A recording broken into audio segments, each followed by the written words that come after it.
There we go.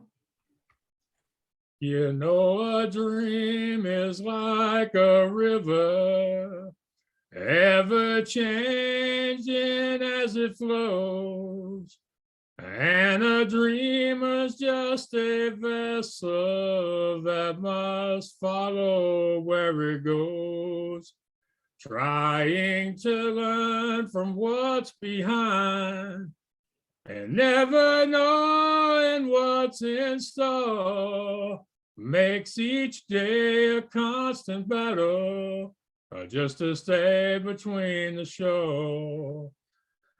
Hello, ladies and gentlemen. I am Maxwell Ivy, known around the world as the Blind Blogger, and this is another episode of What's Your Excuse, where I'm going to help you overcome your excuses by bringing you conversations with people who have overcome adversity or thrived in spite of difficult life circumstances, or have struck out on their own and started an unusual new business, or who have real world, real life tested advice to help you take those small steps and make progress in your own lives. And occasionally I'll have somebody on just because they interest or inspire me personally. You can find the podcast at theblindblogger.net or on the podcast network now at wyexcuse.com. And as always, you can say, Alexa or Google, just play What's Your Excuse? We do want to thank our sponsors, Blueberry, BLUBRRY.com. As my friend over there likes to tell people, when they started, they couldn't afford the E. But at blueberry.com, if you're planning on starting a podcast, it's a great place to get off to a good start. They provide financial and technical support to me for this podcast, for Shredding for Gold, and for the Y Network. So please do check them out, blueberry.com or Blueberry, depending on whether you say it yourself or ask a screen reader. Okay, so today I have another great guest with me. Her name is Charlene Norman. I think I get the last name right. And I like the way she sent me her story. She said, it's like everybody else. Things go along really good for a while, and then something really bad, messy happens, and then it gets good again. So the thing going really well is she was she worked with top businesses, corporations around the world for 30 years. She helped them navigate difficult, ever-changing environments, and she helped them be much more successful than they were when she met them. So that's what she did. And then about 2005, she was affected by streptococcal meningitis, was in a coma for a week, found herself in a position where she was no longer able to support herself or her family. And as she says, was no longer the queen of her hill, which I love that expression.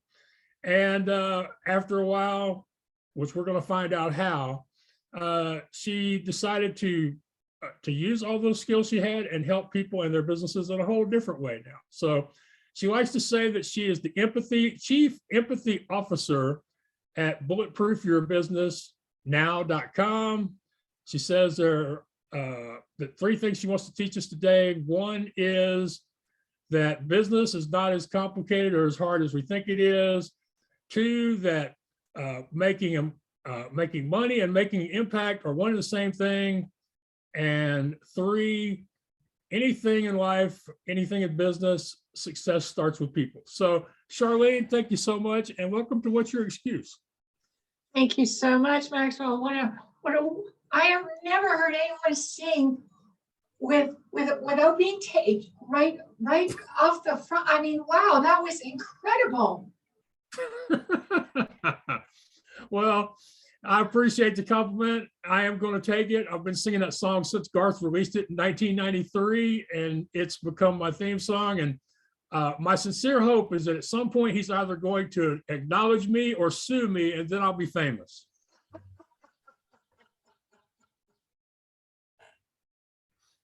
So I really am. I have had a great time talking to you. You are a very delightful woman. You have a great sense of humor because you've laughed at a lot of things I've said. So I'm looking forward to a great conversation. And like I said before, I will give you a chance to talk a little bit more about what happened to you and how it affected you. But it seems to me that what you went through, what a lot of people are going through now, through no fault of your own, at a time in your life when everything was going great, just all of a sudden, here comes this big old cliff that you fell off of without even knowing it was coming. And after a while, you had to pretty much start all over again. So all I want to know is, how do you do something like that? Where does that come from? Wow. Where does that come from? There's something we all have deep inside of us. Whether you want to say that it's in your gut, your soul, your heart, your essence, your being, but there is something that all of us humans have, and that's the desire to live. That's the desire to keep on going. Now, we can all get caught up in all kinds of whining stories. We can all get caught up in pity parties, and man, I've been really good at that, I will say.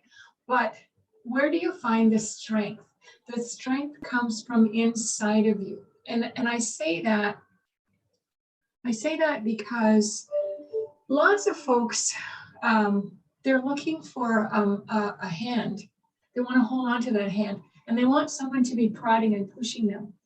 But and sometimes that works, but most times it doesn't work.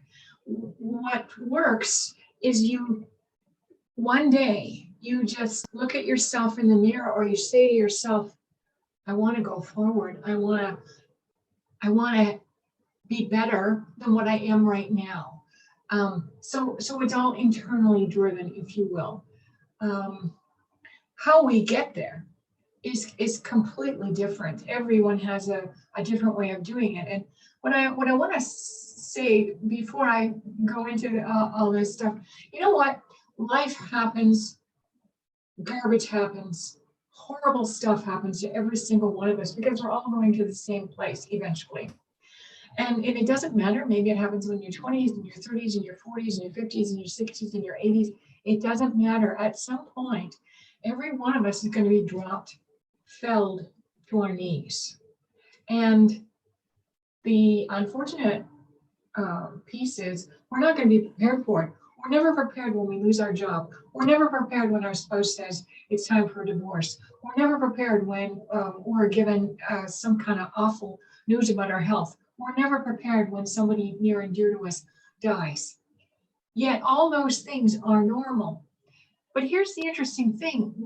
You know, every country talks about the education system, but the education system never once provides lessons on how to handle when life gets in your way, when life just comes roaring across to you.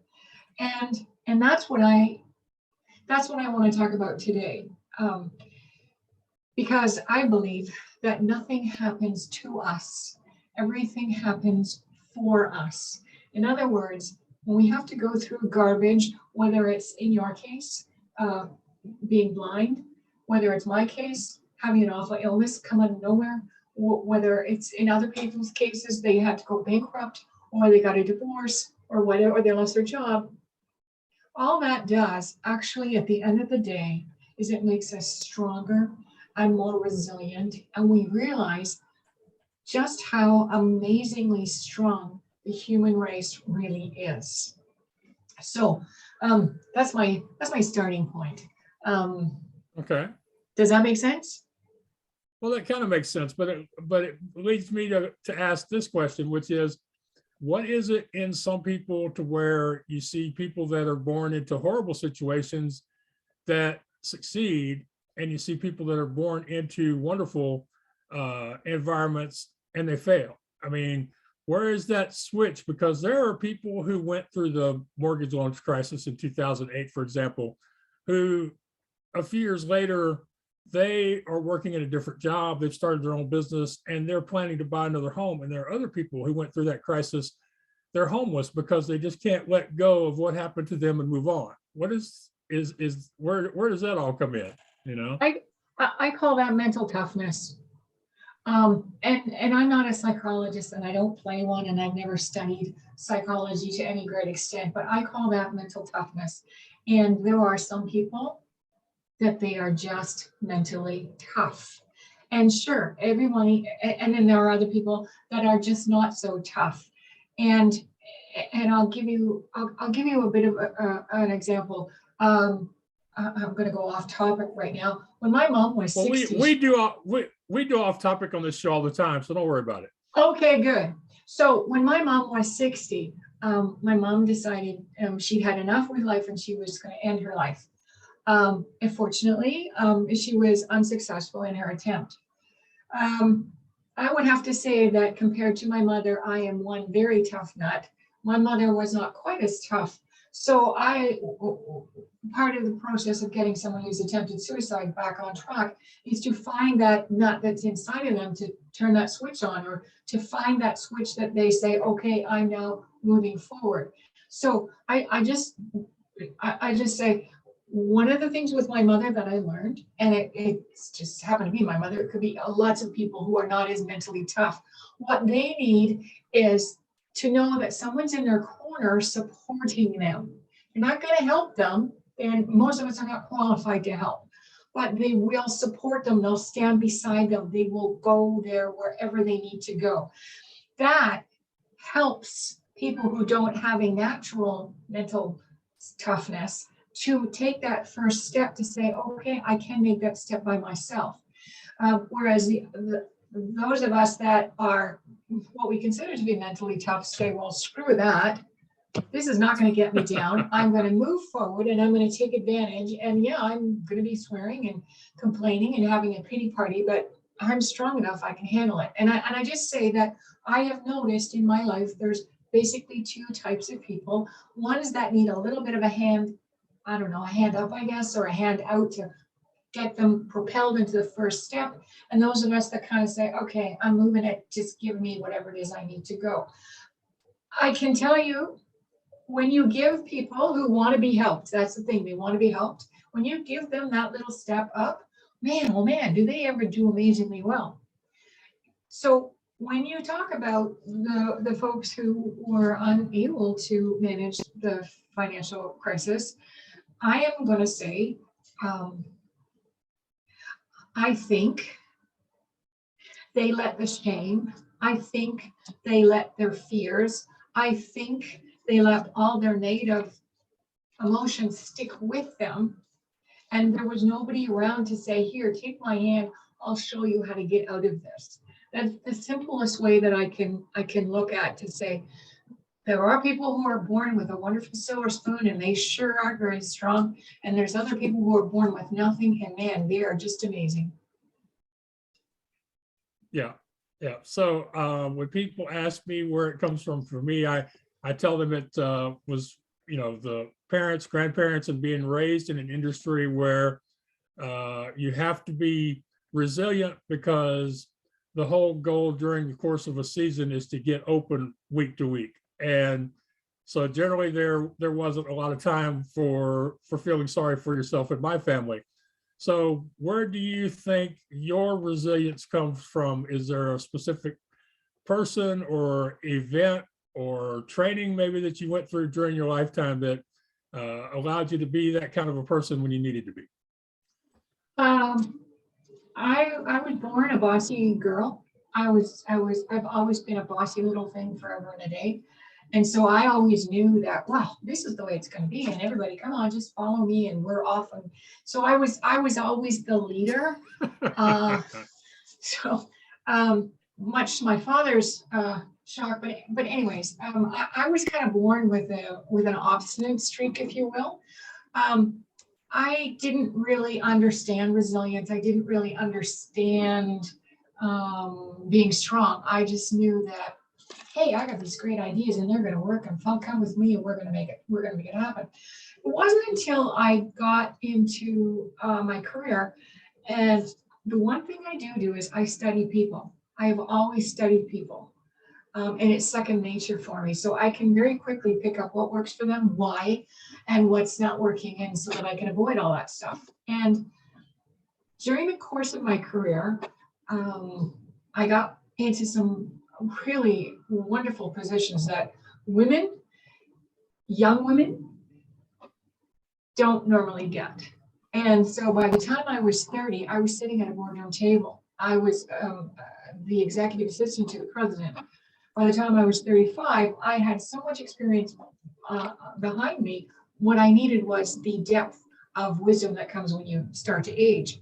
But what I did was I started really paying attention to what worked and why it worked. And so I didn't have any, I didn't have a format in my head. I just knew from watching and doing, these things work. These things work. So when I woke up in the hospital and my husband said, well, you've had a stroke and I'm going to go get the doctor now and tell me you woke up. The first thing that happened was the word no was screaming in my head. So why is that important? Well, when I was 20, I had a vision in my head of what I wanted to do by the time I was 30. I got there by 27, but it didn't matter. I had a picture in my head of what I wanted to have happen. And I just kept that picture. Every single time in my life when I wanted certain things to happen, I set the intention and I had a picture in my head. And I said, okay, I'm going to do that and I'm going to get there. So when I'm lying in the hospital, I'm like, there's no way. I'm not a doctor. I don't know what is involved. When I had no idea what was the matter with me, but I just said, no, I am not going to be dependent on my husband. I am not going to fall from the perch of being the main breadwinner. I am fine. And if anyone dares to tell me that I'm not fine, I'm just going to spit in their face. So I equate that back to in business, whether you are launching a product, whether you are buying a business or selling a business, whether you're firing someone, whether you're starting a new project, there's a piece where you have to say, am I going to go or am I not going to go? And if you're going to go, if you say yes, you are 100% in. No halfway measures. You are full in. So when I was lying in the hospital bed, I just said, nope. I am going to prove to everybody that I have everything intact. There is nothing wrong with me, and I will be back. I had no time frame, but I knew I was going to be better than I ever was. Now, to be honest, was that the smartest thing? Probably not, because I had no idea what that messy middle was. I had no idea what the rehab was. But I started with a vision of, I am going to get there. I'm going to do this. I am healthy. So the second thing that I have seen work time and time again, and I have done this my entire life, and I did this when I was in the hospital, was you have to collect your energy. And the best way that I have ever been able to collect my energy is to say, oh my God, am I ever lucky? Which is the old-fashioned way of the new term these days of expressing a crap ton of gratitude for everything. So the first day, my husband's telling me this bad news, I'm going, no. The second day I had a pity party. I cried my eyes out. I was so sad. And then I realized, well, that's just wasting time, because you got to get on with this. This is, well, you put your big girl pants on and start the process. So the process was, I was lying in a hospital bed and I was in a ward, and it was, everyone had something horrible happen to them. And I started listening, and there were people who couldn't talk because their tongues were, they seemed to be glued on the top of their mouths. There were people that couldn't go to the bathroom themselves, and they had to wait and have nurses come. And in those days, they were actually nurses, that we didn't have COVID, so there was a little bit of help there. There were people who couldn't eat properly. There were people who couldn't dress. There were people who couldn't even talk properly. And I laid there and I was listening. I didn't see anything, but I was listening and I'm thinking, crap, I can sit up. I can hold the wall when I'm walking, because the wall needed holding up. But I could walk to the bathroom. I could string some thoughts together, and it didn't matter that the thoughts weren't completely in straight lines. And I could smile and tell really weird, strange jokes, and I could laugh. So, well, if you can smile and you can talk, the rest of it's a bonus. I mean, well, believe me, if anyone, I'm sure you had a lot of difficult rehab to go through, but I get the point that you were in a room where everybody else was worse off than you were. Exactly, and that was amazing. And it's amazing for all of us when we look at our lives and we think this is really bad, and our world is stuck, glued to the front of our faces.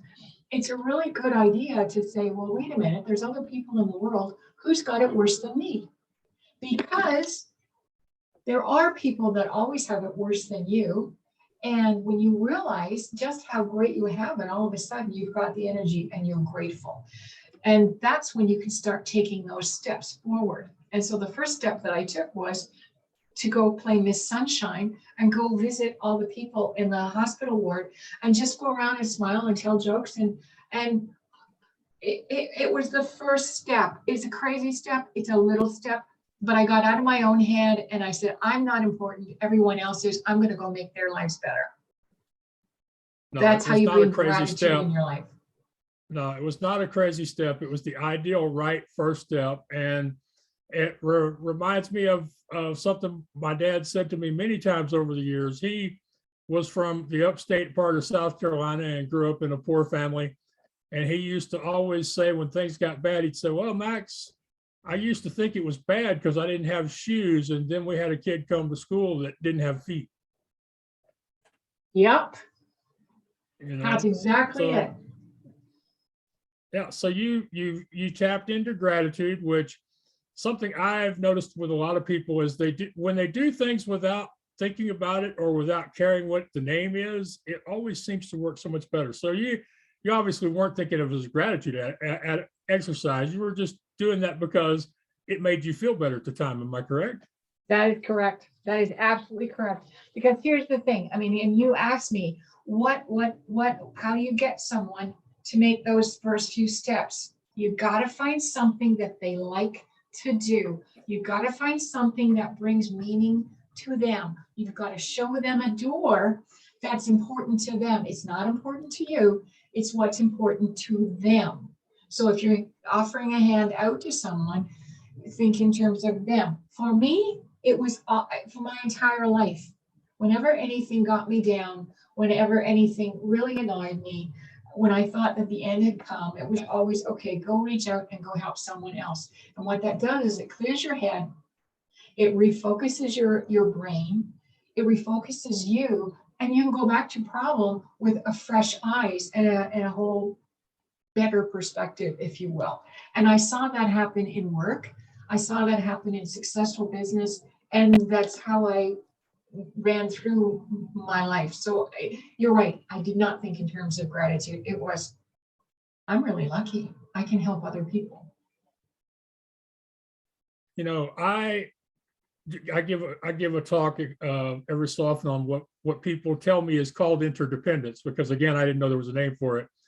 And one thing I like to leave people with is that when you refuse to ask for help, you rob them of the joy they would have received from helping you. And then to hear somebody like you talk about how there were all these times during your life, both business and personally, where it made you feel better and allowed you to go back to your work and be more productive because you were helpful to somebody. And that really just affirms what I've been trying to tell people for 10 years now. Yeah, and I'll be honest with you. I've been accused of being a silly girl. I've been accused of being very old-fashioned. I've been accused of not of putting people first, which I do, and forgetting everything else, which I don't. What I do believe is when we make other people feel better for whatever's going on in their life at that moment, we're also making ourselves better, and we're also making the world a little bit better. And I'm sorry, that's just a ripple effect that just keeps on getting bigger and bigger and spreading more and more. And why do you want to stop such goodness? You can be a kind person and a smart, driven person all in the same package. Yes, that is one of the big problems. People feel like they have to be either or, that they can't be both. If they're too sensitive, people will take advantage of them. If they're too cold, then they lose their humanity. It's one of those things that it just seems like I think they would call it a false dilemma. So ladies and gentlemen, I'm talking with Charlene Norman. She is the Chief Empathy Officer at bulletproofyourbusinessnow.com. and she has gone from helping major corporations around the world grow and be more successful. And now she's helping smaller businesses and possibly even some individuals. We're going to talk to her more. Do hope y'all will check out her website at bulletproofyourbusinessnow.com. So one of the things that stuck out for me in your profile that I've been wanting to ask you about, and I think maybe I've started to understand your take on it, is you say that business is not as complicated as we think it is. No, it's not.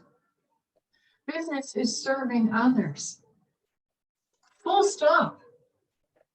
If you're going to serve others, what's the best thing you can do for them? What I see, I'm over 45, so I've been around the block a little bit.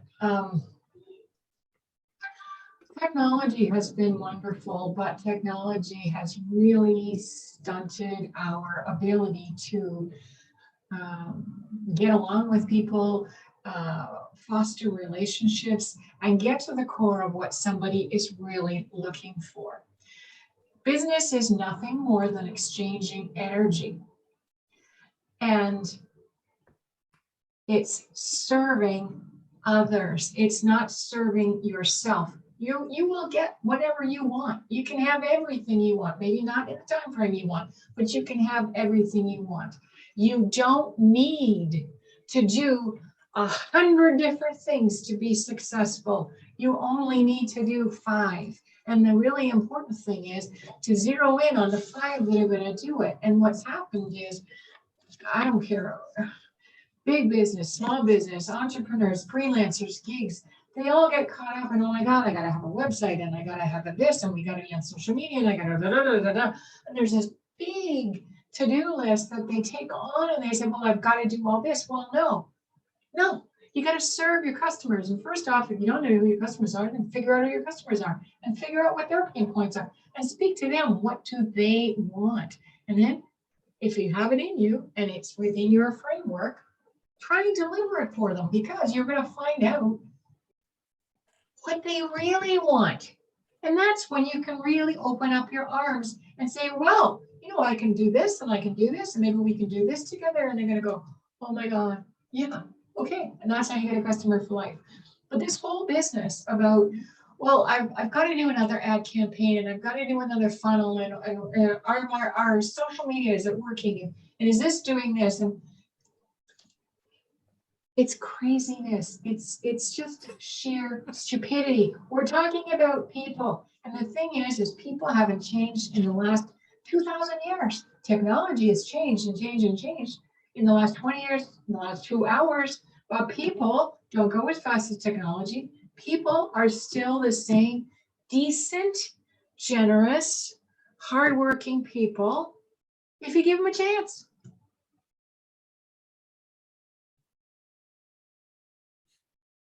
I'm just going to let that soak in with y'all a little bit. So I think it's interesting. You talk about people, they're basically overwhelming themselves with things they feel like they need to be doing, whether they need to do them or not. And one of the things I've learned I learned it from Louise Hay, and she likes to say that 2 of the worst or most dangerous expressions in the English language are should and should not. Yep. And I've noticed that one of the best things I can do for my own business is to think about things that I'm doing on a regular basis and go, is this really serving Max, or is this something I'm doing because everybody else does it that way? That is brilliant. And that's part of the message that I talk about until I'm blue in the face is, do you really want to do it? Is it important to your business? And if you think you should, why? I mean, I'll give you for instance. Okay, so one of the biggest things right now is this big thing called the Great Resignation, right? Okay, so what is it? It's people leaving their jobs. And why are people leaving their jobs? Well, people don't leave jobs. People have never left jobs. People leave their bosses, which means there's a lot of bad bosses in the world. Why are there bad bosses in the world? because they've not been trained and shown a good way. What's happened is the reason why we have a lot of bad bosses in the world is we've got holdovers who've been trained by holdovers from the industrial age, but we're in the information age, which is everyone is entitled to respect. Everyone is entitled to doing what they love to do, and you don't shoehorn people. And yes, it's a lot of work managing people properly. And I know that engagement empowerment just doesn't work for some people because it's a whole new language. But the fact is, you're dealing with people, and how do you want to be treated? Not how have you been treated, and it's the only way you know. How do you want to be treated?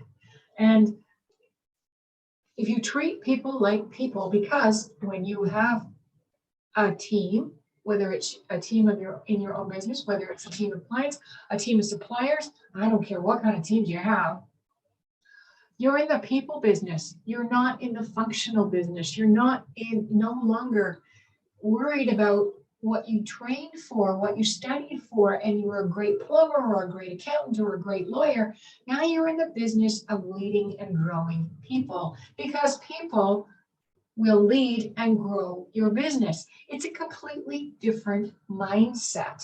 And all you have to do is ask the person in the mirror, how would you like to be treated? I can guarantee you, not one of us is going to say, yeah, I want to be yelled at 5 times a day.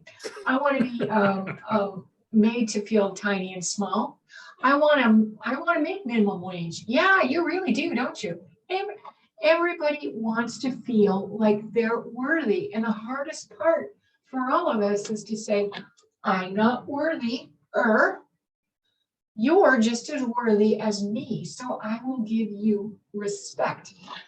You can say that I'm absolutely crazy to have that kind of a reputation, kind of an outlook on life, but my outlook has always been, it's people first, profits second. Doesn't mean I say you don't make money, you do make money. But when you put people first, I can guarantee you, because I've got the results to prove it, your profits will double and triple. Why is that? Because all of a sudden you've got really happy people that want to do their absolute best for you. That's all. It comes down, again, old-fashioned values. Treat people exactly the way you want to be treated, not the way you have been treated, how you would like it to be.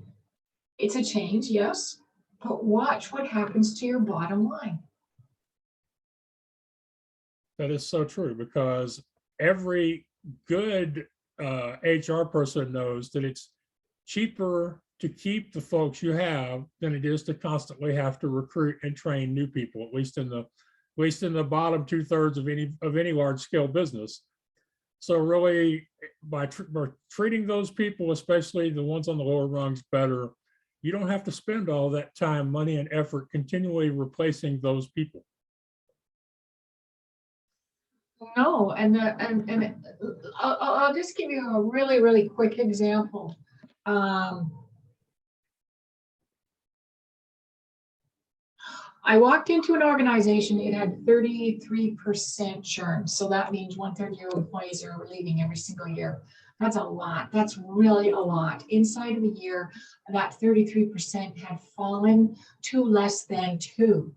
Imagine the stability. Imagine the hidden costs that all of a sudden disappeared. Imagine the increase in productivity or efficiency or whatever. We got it all, every last bit of it. And all it took was, and I make it sound easy, and believe me, it was not necessarily easy for everyone. All it took was a shift in looking at people. Instead of treating people as assets, your people are your equity. So if they're your equity, you're going to treat them a whole lot differently than you are going to treat them if they're assets. And here's the other thing. The HR function typically, I have to be careful about this because there are some HR functions that have improved over the years, but typically the HR function is not the place where employees go to be inspired. Employees are inspired by their bosses. So you want to start with your bosses. You want to give all the bosses latitude. Sure, you give them the scope or the lane to play in, but you give bosses the latitude. And the thing is what I've noticed, there's a whole pile of people in this world that have never had the latitude. And so they play small, they play scared, they play fearful. And if you can get rid of, reduce that down to almost nothing and or get rid of it, your business flourishes. You literally have to stand the hell out of the way and just say, oh my God, I never expected this. Okay. All right. I want to see if you can apply that for me then to say the sole entrepreneur, the creative entrepreneur, somebody who may not have any employees or may have interns or volunteers or may have, between that 5 and 50 employee group. How does this approach work for them? What you're talking about, well, what you're talking about is basically economies of scale. Because if you're an operation of 1 or up to 10, you don't have typically a lot of wiggle room in terms of margin for making all these kinds of things, right? Okay. So if you're a party of 1, the first question I always ask is, what do you love to do? What do you love to do? Do more of that. What do you hate to do? What drives you up a freaking wall because it does not utilize the best of you? Don't do it. Find a different way. I believe, I don't care whether you work for yourself or you work for a big company, at least 60% of your day should be spent on things you love to do.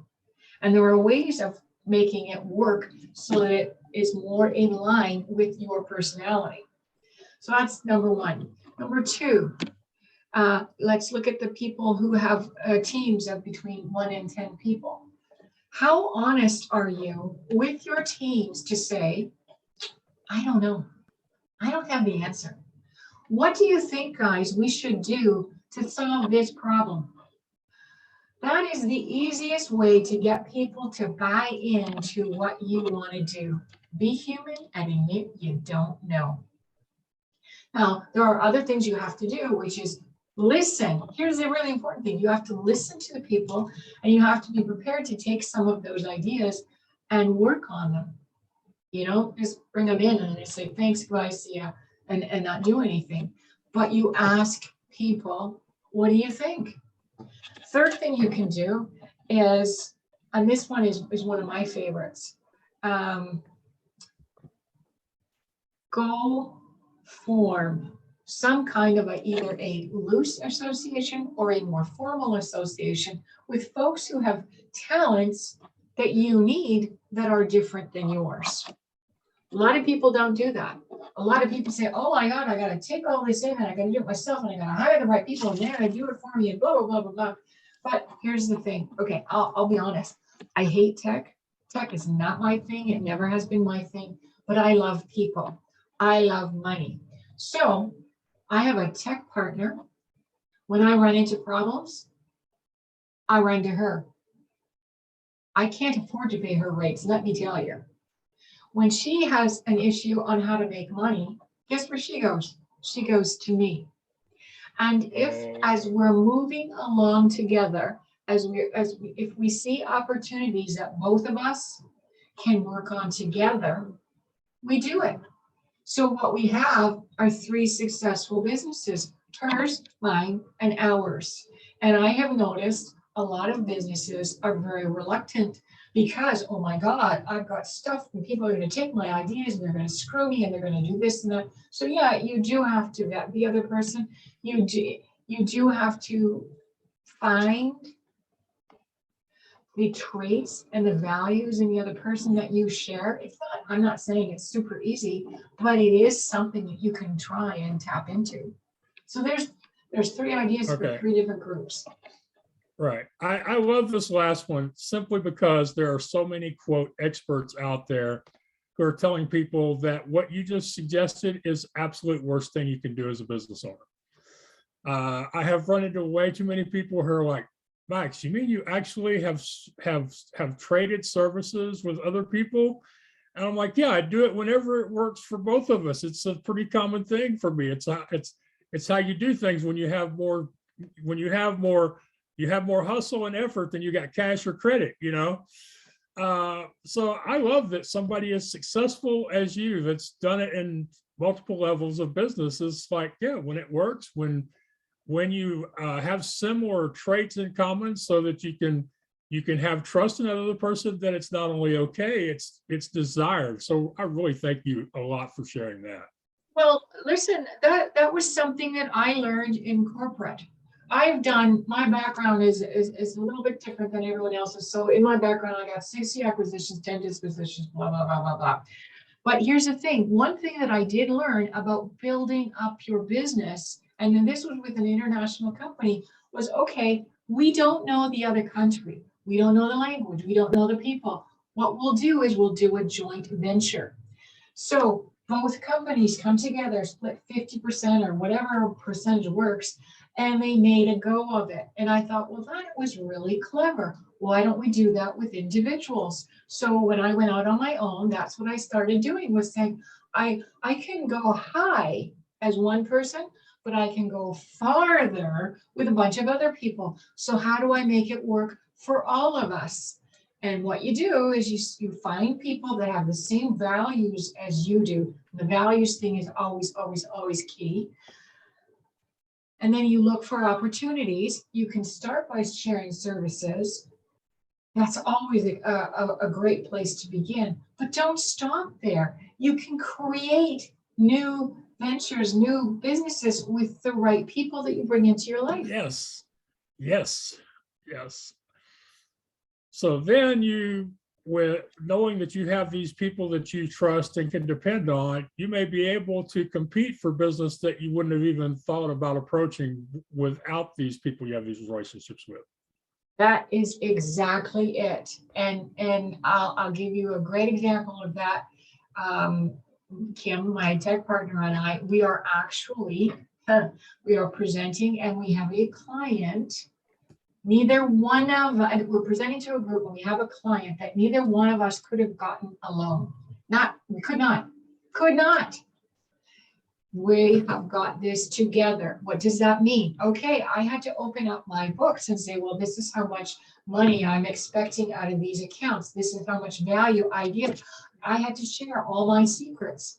She did the exact same thing with me, so that going in, we've got one another's backs. We understand where the other person's coming from. We're happy of when we're going to split money. We're happy with where we're going to, okay, we'll do this effort or spend money here. We come out ahead. And that's all you need. It's the old-fashioned, find some people you trust and work with them. And it can be done. You know, I love that. But it's strange how many people will basically try to make you feel bad for approaching things that way. That's the survival of the fittest. I don't know. Some of those people who are giving that advice out are charging pretty big fees for their advice. So I don't know, but it is very refreshing to hear somebody like you say it, because you know, when I admit that I do it, and I'm happy that I'm able to do it, that people are willing to collaborate with me when it has happened. But it's different when, you know, somebody like you says that this not only works now in your current business, but it's implemented all the time by major corporations. Yeah, the smart ones do it. Yeah, and here's the other thing: the world has changed. The business models of yesterday are falling fast. And the biggest thing I can leave everybody is the word community and collaboration. Those, okay, so that's two words, not one. Community and collaboration are the key things that we need to pull into, that we need to dive into in order to make sure that we get to the other side. COVID has really opened up lots of eyes. It's caused people to think, well, how can we do this? A lot of people are just wringing their hands and just waiting. But the ones who are clever are banking everything on community and collaboration. And since I've been doing community and collaboration all my life, and I've seen it works, there is no reason to fear community and collaboration. That is the new currency for the coming decades. Well, I appreciate that. And I know that you said that you were going to leave people with 2 words. So before we finish, is there one more thing that you could leave people with, something that they could do today, something simple, something to give them that little bit of a push, so to speak, or a little bit of a hand forward? Yeah, go to the bathroom. Look at the person in the mirror. Okay. Look Oh, at the okay. All person right. in the mirror. Give that person the biggest smile you possibly can. Say to that person, I love you, and you are enough. Do that for 1 month. You will be amazed at what that does to your insides. You will be amazed at what messages that gives your heart and your soul. And you will be amazed at how strong you will feel inside of 30 days. Just go to the mirror, look at the person, smile, say, I love you. You are enough. Write it out and put notes all over saying, I love you. You are enough. 30 days, I promise you, you will be a completely different person.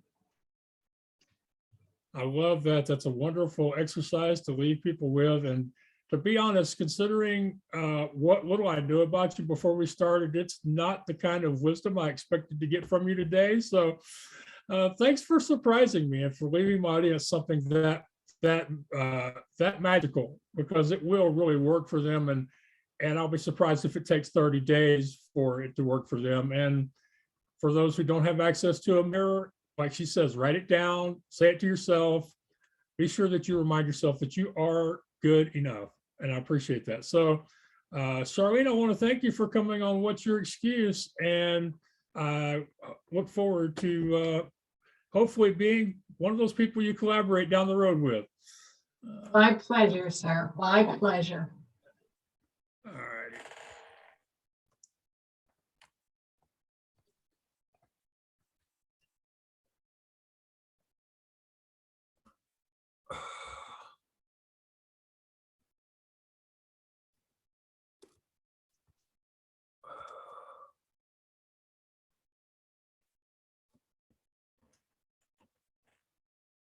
Okay, so we had another great conversation today, this time with Charlene Norman, who, again, you can find at bulletproofyourbusinessnow.com.